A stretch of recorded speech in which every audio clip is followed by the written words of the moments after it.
Okay, for this week, we pick up where we left off last week, which is on day 13. We arrive at Great Basin Visitor Center for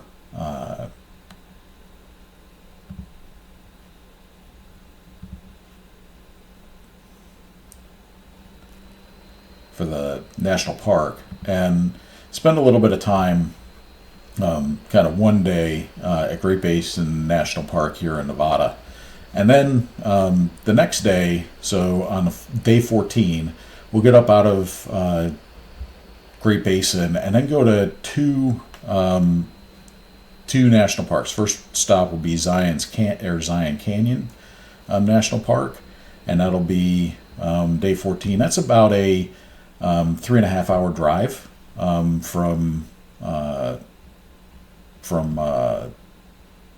the Great Basin National Park to Bryce Canyon National Park, or excuse me, to Zion Canyon National Park. So we'll probably, if we get up out of here, 7 o'clock in the morning, that gets us to Zion Canyon by noon, and then we'll spend a few hours there, and then do about a 2 hour drive over to Bryce Canyon National Park, which would be the next location, and plan to spend the night at Bryce Canyon. So we'll go to from Great Basin to Zion Canyon on day 14, spend some of the afternoon there, and then on to Bryce Canyon for the evening on day 14.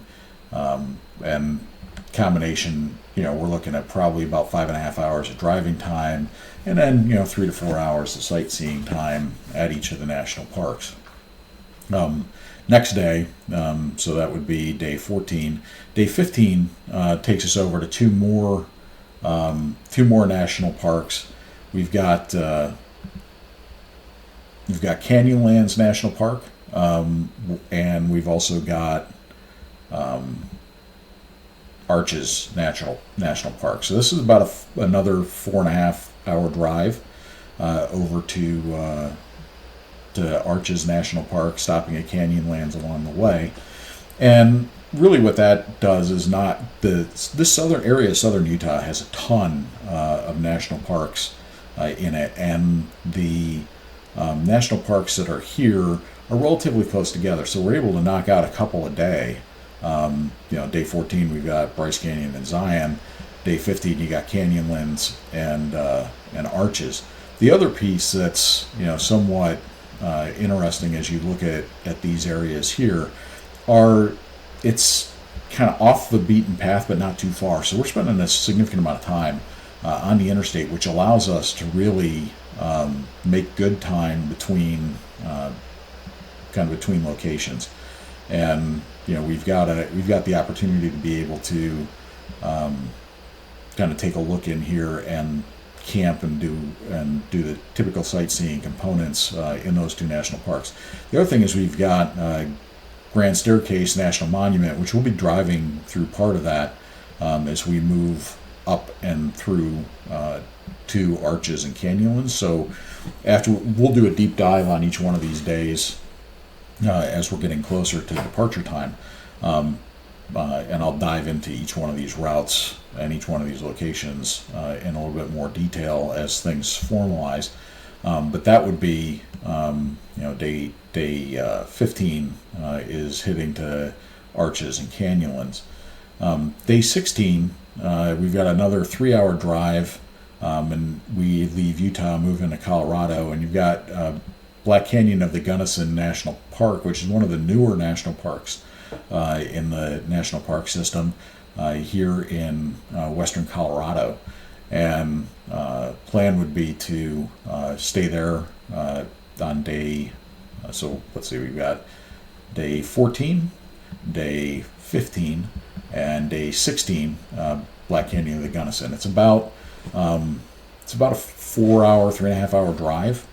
So it's not a terrifically long day, which gives us a little bit more time to spend at Arches, and then you've got this national conservation area that we may be able to spend some time at along the way. But really, the plan is to get into here on day 15 and then leave out of here on day 15, Black Canyon of the Gunnison, which looks absolutely gorgeous, and drive up through Denver to the Estes Park Visitor Center for Rocky Mountain National Park, which would be the next stop. So that's about a 6-hour drive from Black Canyon of the Gunnison up to Rocky Mountain National Park, spend the day at Rocky Mountain National Park and stay overnight there. This may also be one of the spots where, given the location and proximity to Denver and Fort Collins, that we take a little bit of, we take one of the nights to do a hotel stop. So while I like the idea of staying in national parks most of the time, the ability to actually get a little bit of rest, laundry, a few of those kind of things is going to be important as we go.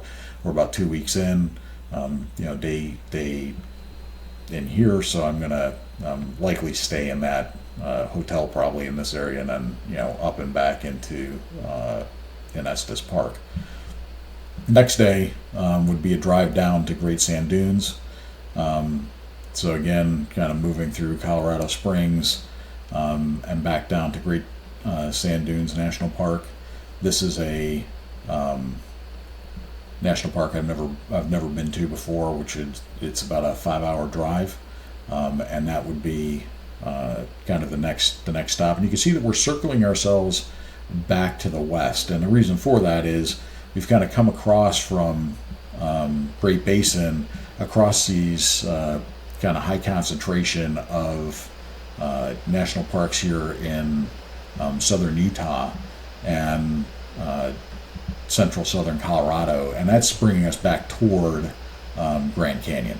So I mean, we're kind of moving our way back toward Grand Canyon and then down along a southern route, and so this is just allowing us to kind of pick up those locations here in the middle of the west, the Midwest or Rocky Mountain West states.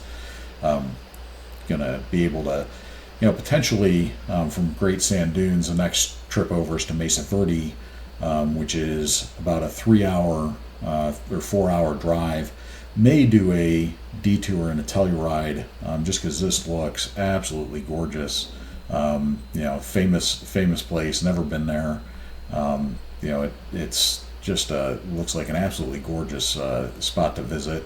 So, and I don't want to say it's on the way, but it's not so far off the route that you couldn't kind of make a detour up to Telluride on your way over to Mesa Verde. So the last stop would be Mesa Verde National Park, and that's about, like I said, about a 4-hour drive from Great Sand Dunes. So, for this adventure, we'd be starting day 14 at Zion Canyon, or spending the night and day 14 Zion Canyon, Bryce Canyon, day 15 Canyonlands and Arches, day 16 Black Canyon of the Gunnison, day 17 at Denver / Rocky Mountain National Park, day 18 Great Sand Dunes, and then day 19 arriving at Mesa Verde with a potential detour over into Telluride.